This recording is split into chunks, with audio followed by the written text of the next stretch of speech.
All right. So let's see. New week, new stuff going on. So we tried to finish out chapter 2. I think we were like 1 or 2 assignments remaining. So we didn't quite finish it, but remember what I said at the end of last week was that we're only gonna assign, I'm only gonna assign, and you are only gonna do the parts that we cover in class.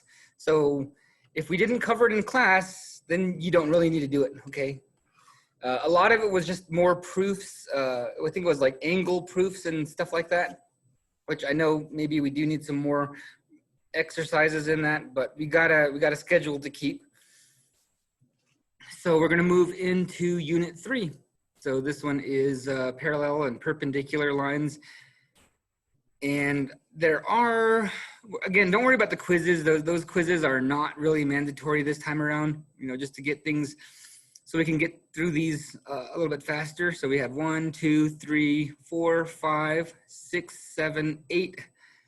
So 8 lessons, and we have about 4 days. So if we keep our usual schedule of doing 2 lessons each day, we should be fine. We'll finish unit 3 and then move into unit 4 next week. But there are some other things I kind of wanted to talk about as well. And one of those other things was some of the other options that you might have on how to continue the course. So we had a couple of teachers meetings last week, and some things were clarified because I think a lot of teachers had not really a clear idea on exactly how the courses would be done, like how would grading be done. And I think I mentioned a couple of things on this last week and the week before, because it's like I thought I knew what to do. I went to go talk with some of the other teachers, and I'm just like, that's not how I thought we were, you know, that's not what I got from it. And then I talked to another one, and then all 3 of us had different ideas. So we were all kind of confused. So I want to improve this list as more information comes up. I did have my notes from the meeting. I just need to look for them, and I can update the actual dates and put a little bit more detail in here. But I think it's great for me to kind of put this, you know, in front of you earlier on, so that way you know which options you have. So for summer school, you go ahead and put that here, summer school. Here are two of the ways that we're trying to get people to improve their grades. So the first option, and I should have put finish summer school on this side. That way it look, you know, it's a little bit more, it's a little bit more, there you go. I think that's the way it should have been. So, you know, this is probably your first option here, is to finish summer school. So what is finishing summer school going to do? And you're already halfway through, right? We're already halfway through. We have this week and next week, and then you're done. That's it, just 8 more days. We've already covered the first 8. So, you know, it's not, in my opinion right now, it's not really worth it to leave. Okay, so I would say just stick it till the end, just stick it out till the end. So what does finishing summer school get you? So grade replacement is one option. So if you do really well in the summer school, that will replace what you did in the spring. We could also work it out so that you would have an average. So this is kind of like what I was talking about when I was saying, you know, kind of keep your old score. And if you had a really high score, you know, and you just, well, if you had a high score, you wouldn't really quite be here. But like, let's say you had a really close score, like, you know, you're only a few points underneath where you need to pass. Well, you'd only need to do a little, you would only need to do closer to that amount this time around, and then you would still pass. We could also do a recommendation too. So a recommendation is where I tell your old teacher to adjust the grade. So those are some of the options we have, because I'm thinking that for summer school, we're not really doing like a straight out grade, like a straight out course like you would normally do, where you have like if you get an A or something, you know, that's your new grade. So it's not quite like that, because this year, because of all the stuff going on, we did something different, and that was we moved everybody to incomplete. So if you didn't quite get a passing grade, instead of an F or anything like that, you got an incomplete.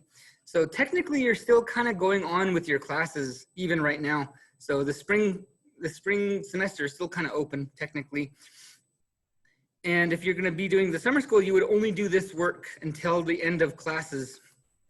All right, so that one was a pretty straightforward one. That's why I should have talked about that one first, and that's why I switched them. So that one's very straightforward, very easy to understand. Just do your summer school work and things will probably work out best, or probably work out okay. Now, there's a second option, okay? And so some students have already asked me, well, what happens if we don't, finish summer school the way we should? What happens if we fail, or what happens if we lose the course? Which, looking at it now, I already have a couple of people already showing up late. So remember, we start at 8 o'clock, and I didn't check what time people were coming in, but you got to watch out for that. So what happens if you either can't complete summer school or you were dropped? All right, now this is different for everybody, okay? This is different for everybody. If you have any questions, you can talk to me during the independent student learning portion of the day, okay? And I'll work with you. You can send me an email if you want to, or we can use the Zoom private chat, okay? Because, well, I wouldn't really recommend that, because it can be a lot of information, and I'd have to know a lot about your situation, your grades, and how things were with your spring teacher. But this is an option to consider, and that is a move to incomplete summer school. Now, if you get dropped out of summer school, or you decide that you might have an easier time going this route, pretty much what happens is kind of what I said. Technically, we didn't end the spring semester yet. So you would just continue to work with your old teacher. All right, so for most of you, I think that would be Mr. Moreau or Torres San Jose, or I think Mr. Kodagiri also had a geometry class. Now this may or may not work, because I had a tough time contacting some of them, okay? Some of them are probably on vacation. Some of them probably went to other countries for the summer. So, or some of them are busy with other things, it's summertime for them, it's vacation time for them. So some of them might not be able to work with you. So again, continue to work with your old teacher, complete your assignments that you started in the spring. So you would use those assignments. And that's kind of what I was saying last week and the week before, is I was saying, if you turn in your work to me, I can have it graded and it'll count as your score this time around. So in this time around, it's not gonna work. I'm gonna have to change that one policy, and that is, I'm not gonna be able to accept other teachers' work and give you any points for it. I will hold on to that work though. I'll hold on to it and give it to them when they can, because I think at some point they are gonna have to come back into the building. But I can hold on to it so it doesn't get lost. You're not gonna like destroy it or anything. The dog's not gonna get to it. You're not gonna spill coffee all over the whole thing, or leave it in the sun where it spontaneously catches on fire or anything. But you would have it, you would turn it in, and you would still get points for it from your old teacher, okay? And I think you have until June 30th to complete that. I have the date written down somewhere. Like I said, it's in my notes somewhere. I put my notes somewhere, and I don't know what happened to it, but I will update this list as soon as I get better information.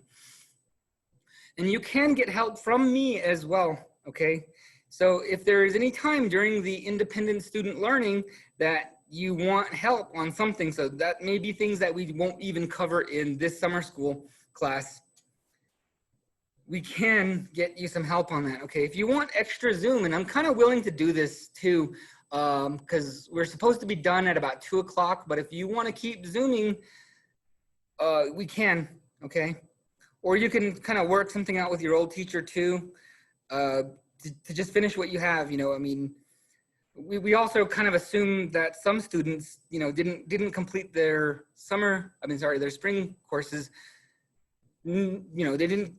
There's different reasons, basically. You might have had like a lot of stuff going on, and I know there was a lot of stuff going on. Might have had like, issues with internet, issues with things going on. I know a lot of students have been moving from house to house because of all the stuff going on.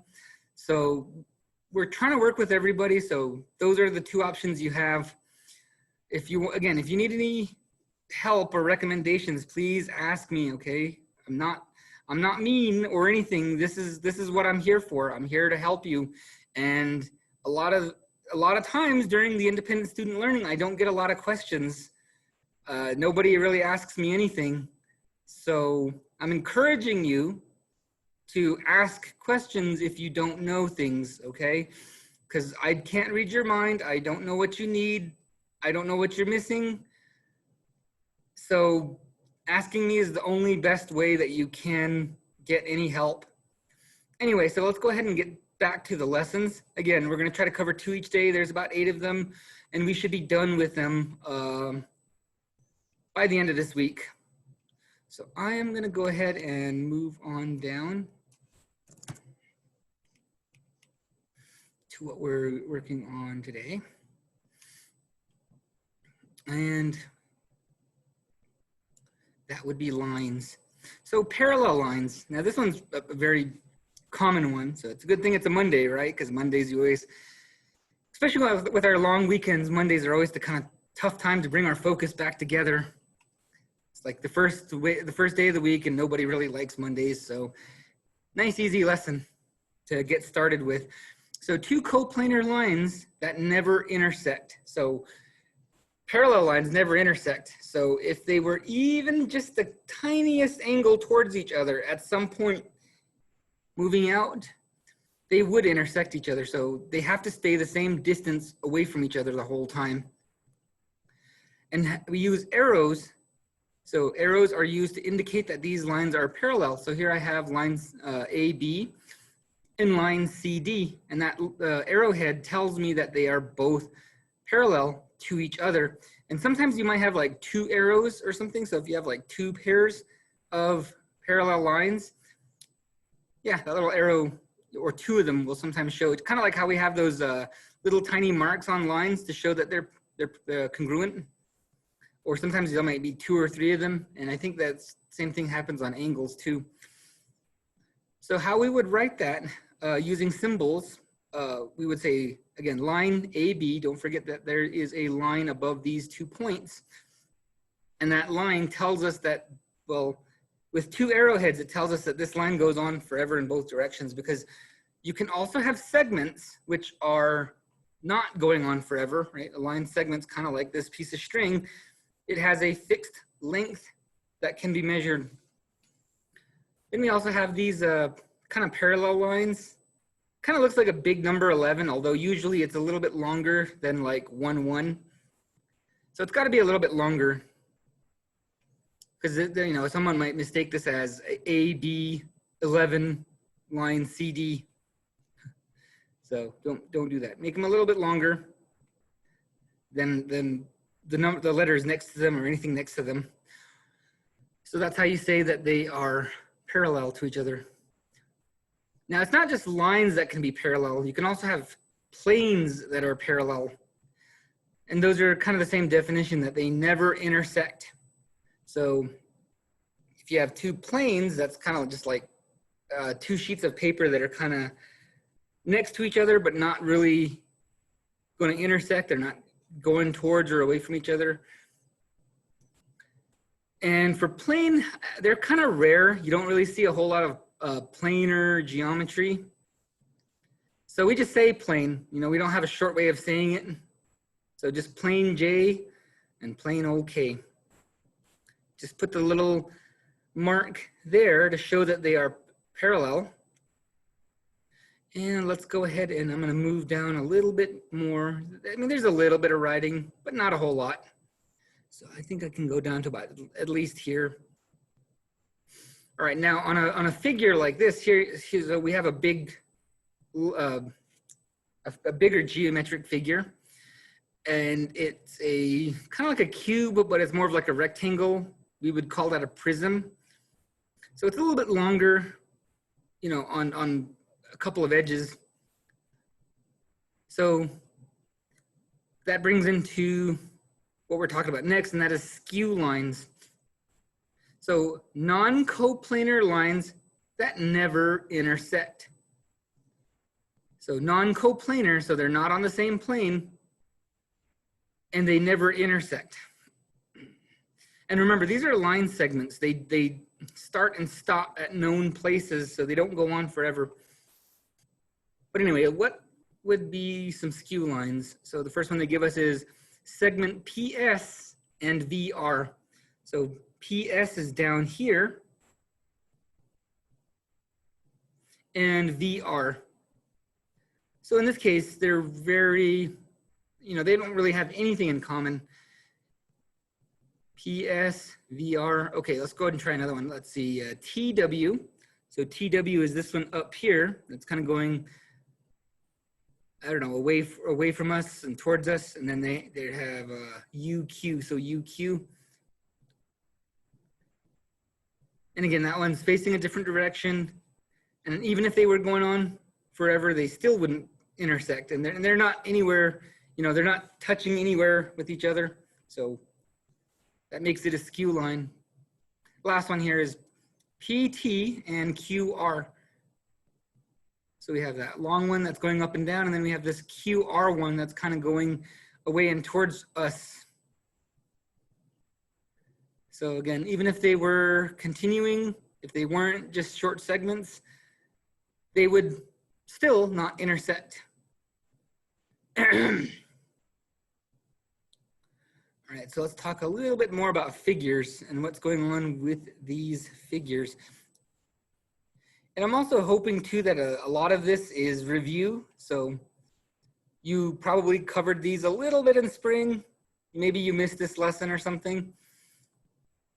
But a lot of this is maybe things that, again, would be familiar to you. So hopefully I don't need to spend too long explaining everything. But again, if you have questions, don't forget there is the private chat. You can ask for help in.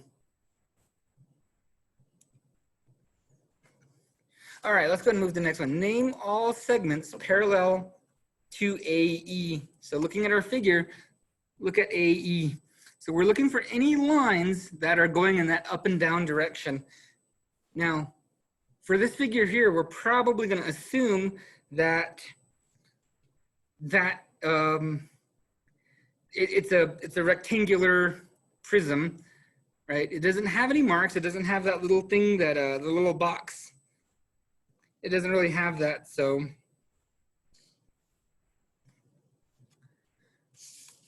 things like having lines that are perpendicular, we're just going to assume that it is perpendicular, and that all of these lines are parallel. So BF.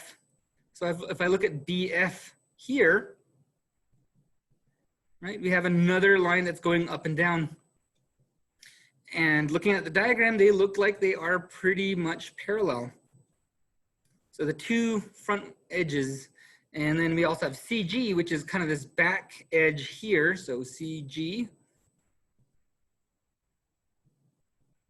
And then DH. So DH is this one back here. So all of the lines going up and down should be parallel.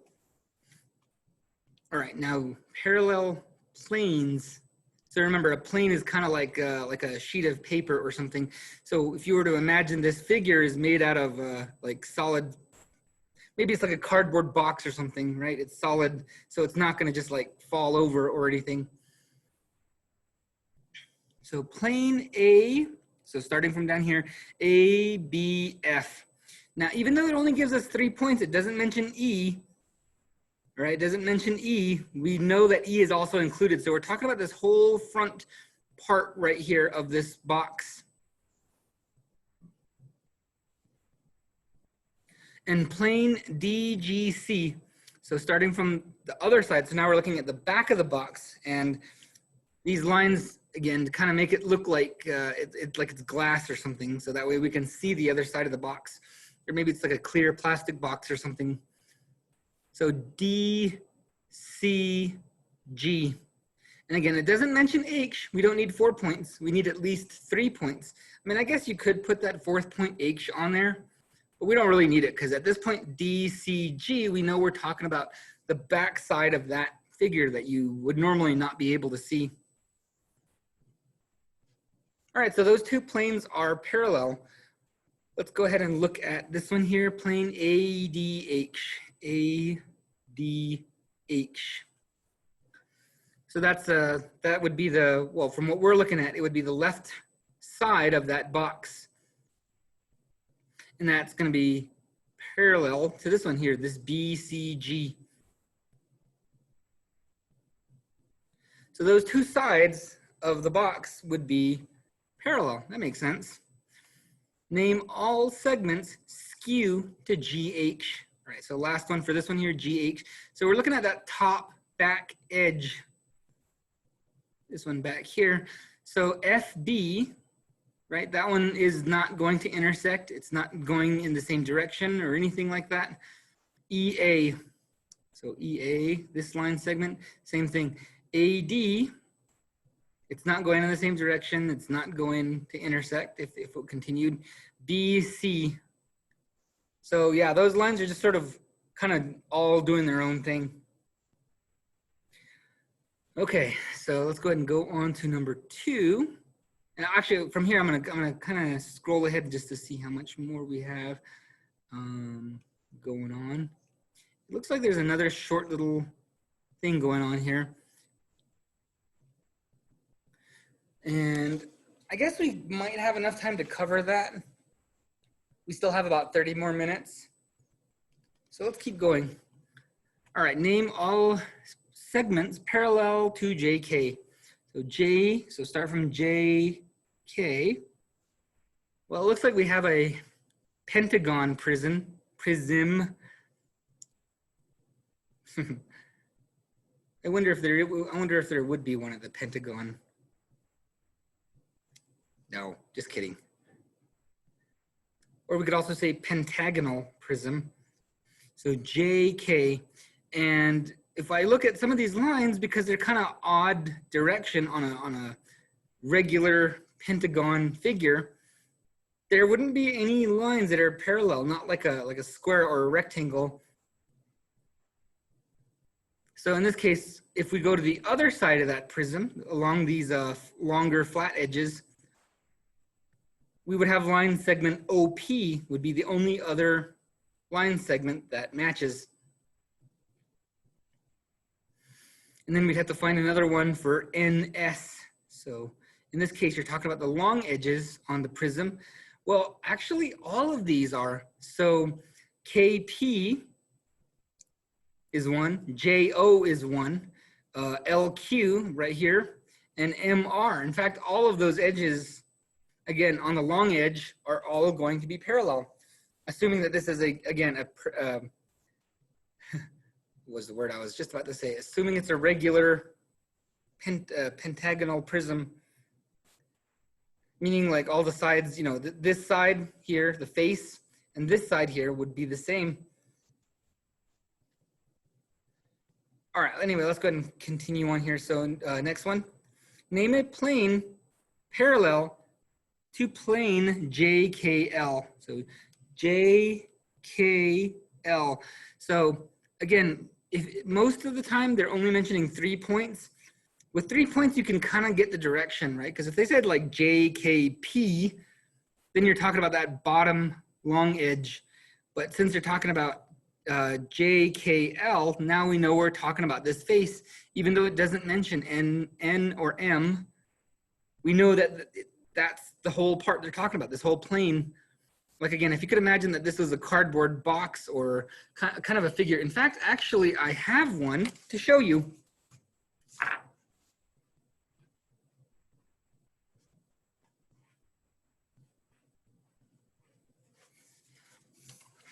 All right, so this is one. It's in blue.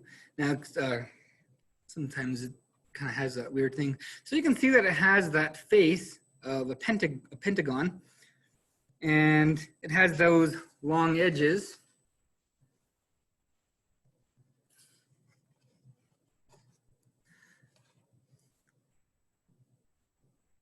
And now, in this case here, so looking at here, the face, which again is that front part, if I were to turn it around, you would see that there'd be another one exactly like it on the other side. And even says pentagonal prism on there.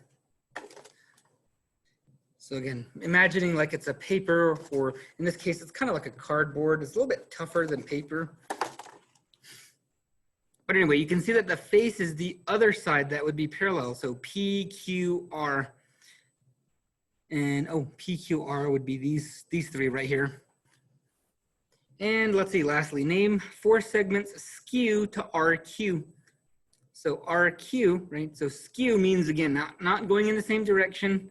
And, you know, if they were to continue, would not intersect. So that would be JO, which is down here. I wish I could highlight some of these. Let's see if I can. So the original one we're looking at is RQ, which is that one right here. So JO is this one. You have to do a little bit of imagining in 3D for some of these. So JK is over here. JN up here. So again, that's kind of going off in its own direction. And PK.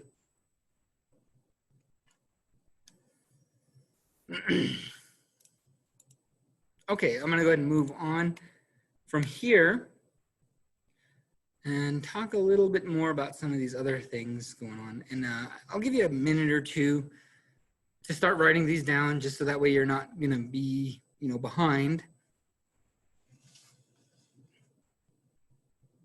And actually, while I'm here, I'm going to go ahead and double check my attendance for just a second.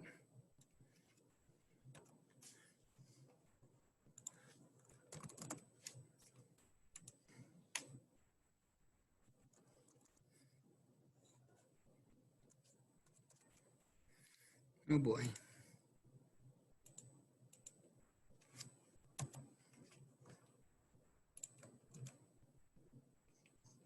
Okay, I'm having a little bit of trouble looking it up. What could be going on here? Oh, there it goes.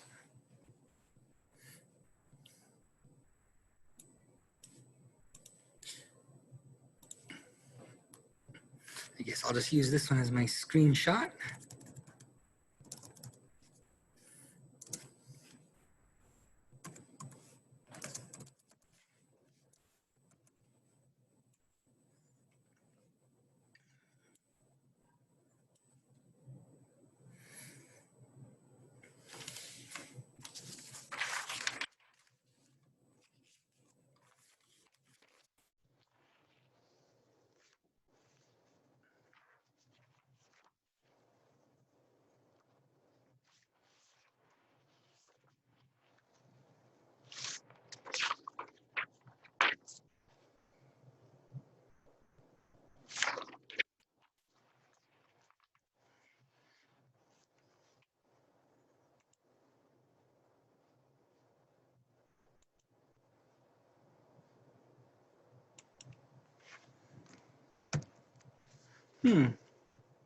Seeming to have a bit of trouble here with some of the buttons.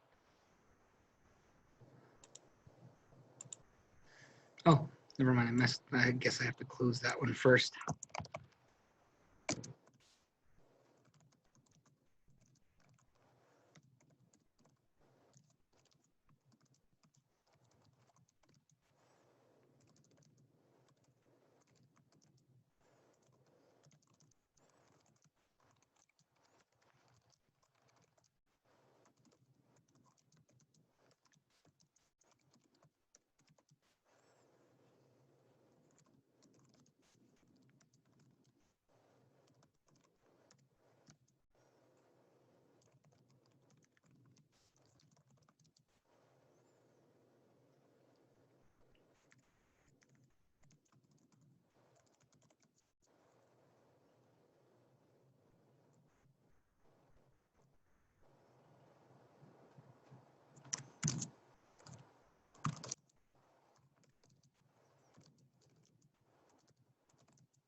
I just have to take care of that really quick, but like I said, that should be enough time to get you guys writing.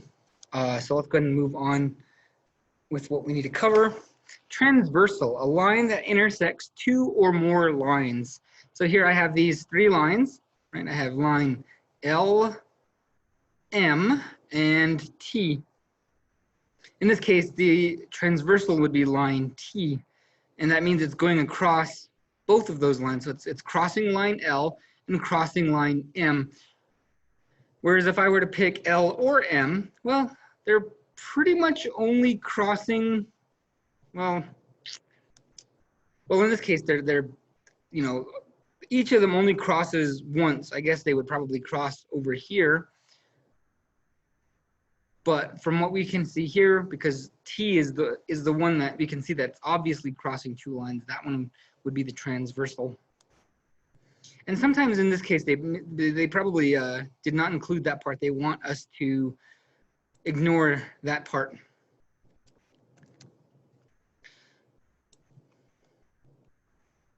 All right, so corresponding angle. So if we're looking at a transversal, in this case here, we have these numbered intersections, they're angles.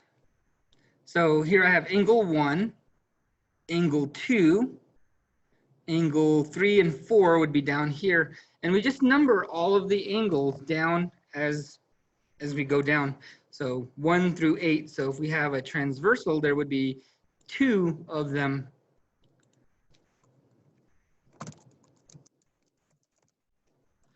Okay, so that's where we're getting all this information from.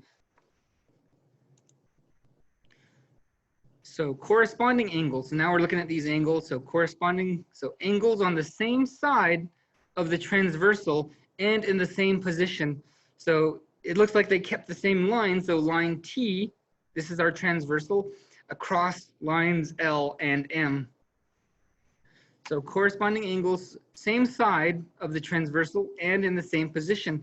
So like here they give us 1 and 5. Well, 1 is up here. So if I'm looking at this set of angles up here, 1 is on the upper left, upper right. It might be a little bit backwards from me to you, but yeah, it's upper left. So if I look at this one down here, this set of angles formed by this lower crossing, it's still going to be upper left, and that would be 5. So that's why 1 and 5 are corresponding angles. And then I have 2 and 6. So 2 is the upper right. 6 for its own angle is also upper right. And then 4 and 8. So 4, 8 is the lower left. Down here, 8 is the lower left. So they're both lower left on their own figures. And then here I have 3 and 7. So lower right, lower right.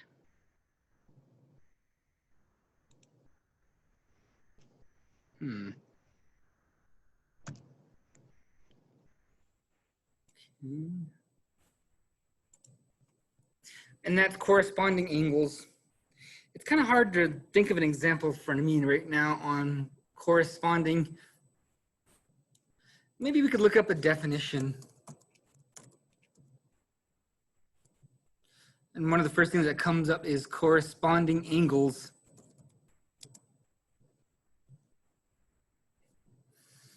So analogous or equivalent in character, form, function, or comparable.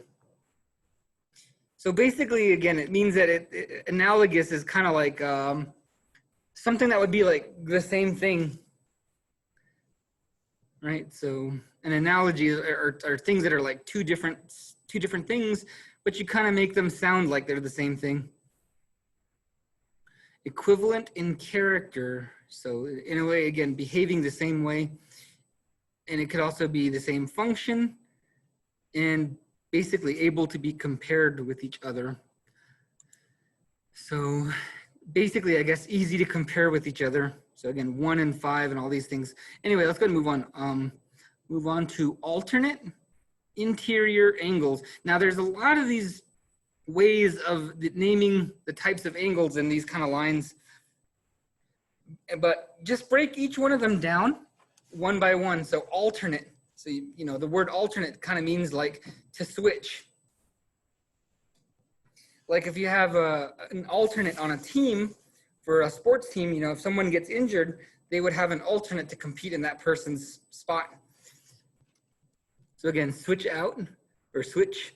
And then interior. Interior means like the inside. So if you're gonna decorate the inside of your house, that would be interior decoration.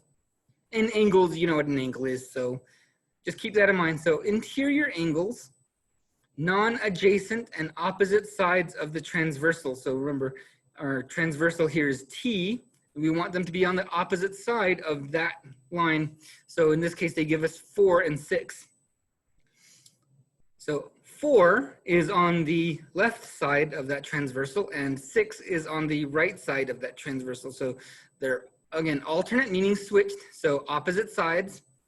They're interior. If I look at line L and M, you know, they have that interior. There's a space between them.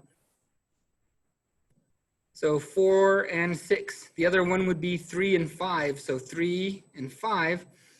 Again, one on the left, one on the right, but they're both still on the inside between lines L and M. All right, so next one, alternate exterior angles. Now again, that one sounds the same as the one we just got done covering, but this one is exterior. So exterior is the outside of a shape. There's not much of it. I don't know if they would call it exterior decoration, but you see the word exterior a lot. You know, again, in cars, you know, your car's exterior would be like usually the colored part of your vehicle. All right, so exterior angles, non-adjacent, so not next to each other, and on opposite sides of the transversal. So the example they give us is 1 and 7. So again, opposite of the transversal, so it's still the same as the other one we just got done covering. It's got to be opposite. So in this case, there's 1 and 7. And exterior means, again, outside of L and M, outside here. So 1 and 7 would be on the outside, and they're on opposite sides of that T line. And then 2 and 8 are the other set. So 2 here, 8 there.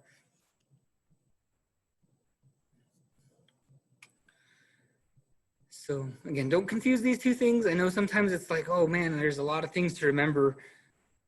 So just sort of break it down, think about it, you know, define it to yourself before you go out and try to name those angles that they would be.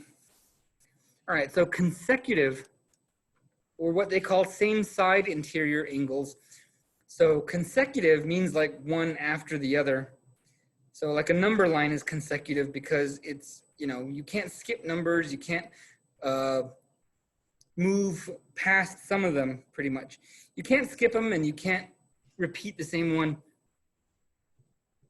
So interior angles that are on the same side of the transversal. So let's see, 4 and 5. So if I were coming along one line, you know, I'd reach this angle 4, then I'd have to take a right, then I'd hit the angle 5, and then I'd have to go like that. So that's what it means by consecutive. They are next to each other. And well, we're not trying to cross anything. It says, again, same side of the transversal. So it means opposite of alternate. Alternate means switch. Consecutive means the same side. And you can also have consecutive or same side exterior angles. Exterior angles on the same side of the transversal. So like 1 and 8. So 1 and 8. Now these two are not together. So yeah, I guess in that case, the word consecutive can be a little bit tricky, you know, can be a little bit misleading. But if we know what an alternate angle is, consecutive kind of means that they would be different from each other. So 1 and 8, and the other would be 2 and 7. So 2 is the upper right, and then 7 is the lower right. So there you go. So that covers those. Let's go ahead and move on down to here. So let's use some examples on how they fit with each other. So name the type of angle relationship. If no relationship exists, then write none. All right, so 1 and 8. So 1 over here, 8 over here. So they are on the outside and they have switched side of the transversal. So they're not on the same side of the transversal. So that first one would be alternate. And they're on the outside, so that's exterior. See, pretty easy. Number B, well, part B, I guess. Angle 2 and 3. So they're right next to each other. They're on the inside. So that tells me that they are consecutive interior angles. So again, inside, right next to each other, consecutive interior. The words mean what you would think they would mean in most cases.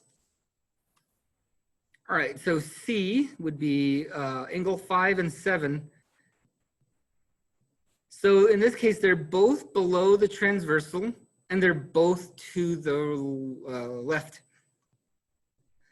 So that would make them corresponding angles. You know, they're kind of the same thing on both of their intersections. They're both on the same side. Okay, like if these are roads with streets, you know, those two things would be like on the same corner of their own streets.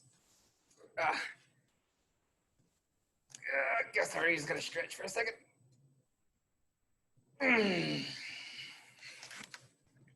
All right, next one here is 2 and 7. So 2 and 7, so that's gonna be alternate and interior, so inside of these lines, and they're on the opposite sides. So alternate means, again, switched. So they switched sides of the transversal. One's on the top here, the other's on the bottom. And they're both in between these two lines, P and Q, so that would make them alternate interior. Okay, 1 and 3, they're both on the same kind of corner, so that would be corresponding. 5 and 8. Now this one's a bit of a tricky one because consecutive usually kind of makes you think that they would be next to each other.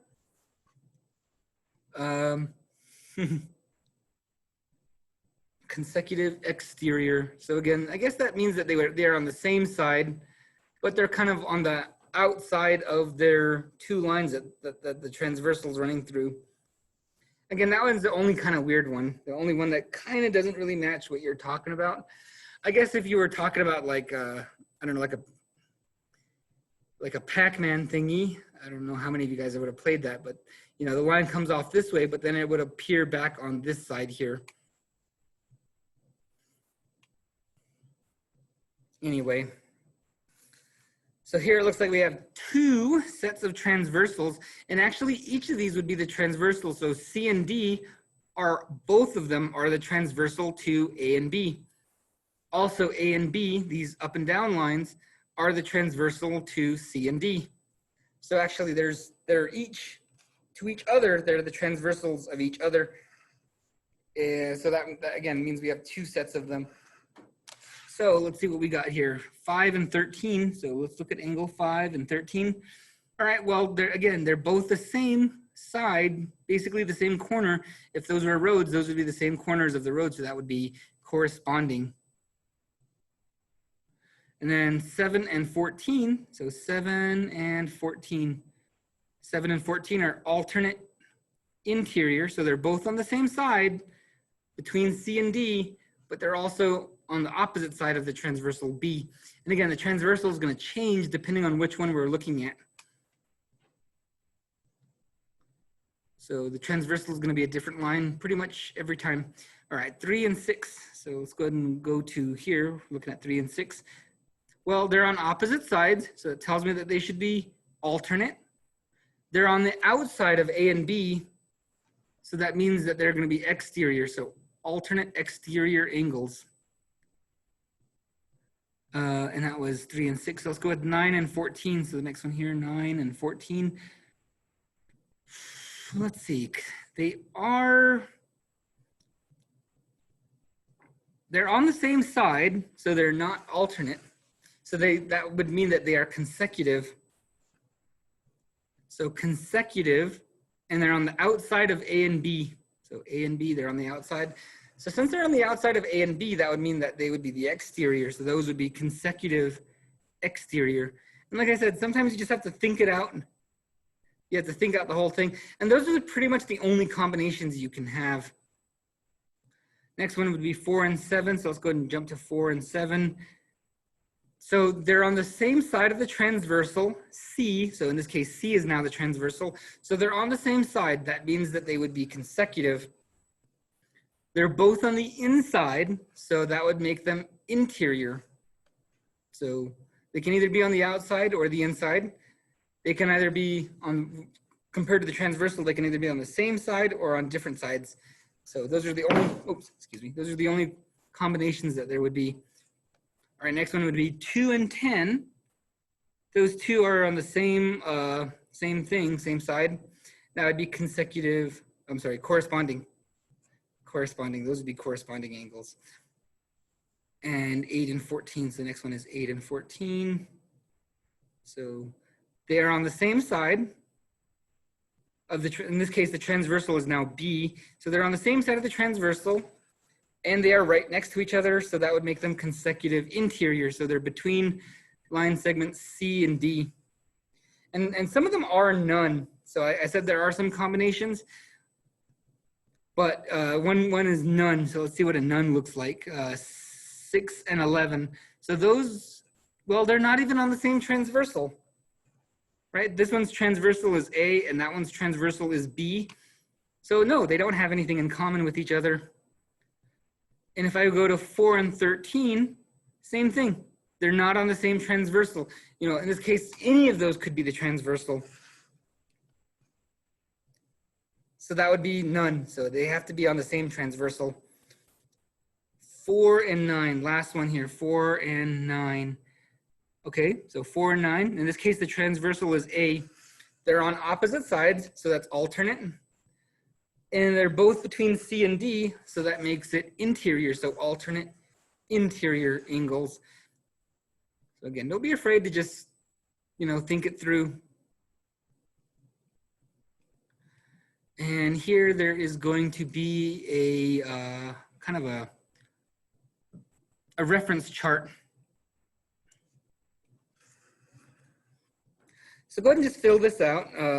And again, with these reference charts, anything that would say, well, in this case, it doesn't say anything about reference. It just says angles formed by a transversal. But anything that's kind of like this, where it doesn't really have, it doesn't really like say this is an assignment. It doesn't really like,